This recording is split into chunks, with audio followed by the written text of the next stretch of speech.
જય શ્રી કૃષ્ણ. વિશાળે જગ વિસ્તારે નથી એક જ માનવી, વિશાળે જગ વિસ્તારે નથી એક જ માનવી. પશુ છે, પંખી છે વૃક્ષો ને વનસ્પતિ. પશુ છે, પંખી છે વૃક્ષો ને વનસ્પતિ. જ્યારે પણ ચોમાસું આવે છે ત્યારે ચારેય બાજુથી અવાજ ઉઠે, વૃક્ષો વાવો, વધુ વૃક્ષો વાવો અને વરસાદ લાવો.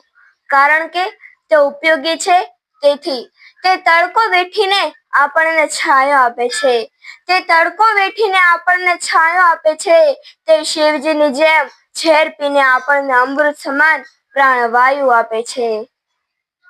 તેના ફળથી ક્ષુધાનું શમન થાય છે. તેના ફળથી ક્ષુધાનું શમન થાય છે અને તેનો છાંયો કેટલાય લોકોને વિસામો બને છે. પક્ષીઓનું આશ્રય સ્થળ એટલે વૃક્ષ. તેના મૂળ તો જાણે કેટલી ઔષધિઓમાં ઉપયોગી, અને તેના ફૂલ પાનનો પણ અનેકવિધ ઉપયોગ, અને તેનું થડ ને ડાળી તો જાણે જીવસૃષ્ટિનો આધાર.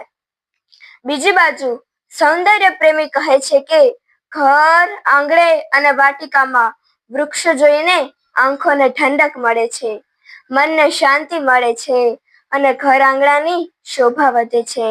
પરંતુ તેનાથી પણ આગળ વૃક્ષમાં વાસુદેવ છે, હરિયાળીમાં હરિ છે અને છોડમાં રણછોડ છે. આ તો થઈ પ્રકૃતિ અને સંસ્કૃતિની વાત.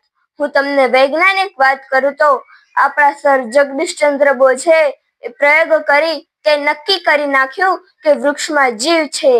તે આપણી જેમ શ્વાસ લે છે અને શ્વાસ છોડે છે.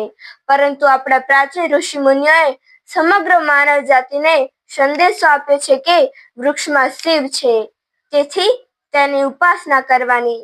તેમાં કરેલું જલ સિંચન એ જ શિવજી પર કરેલા જલાભિષેક સમાન છે.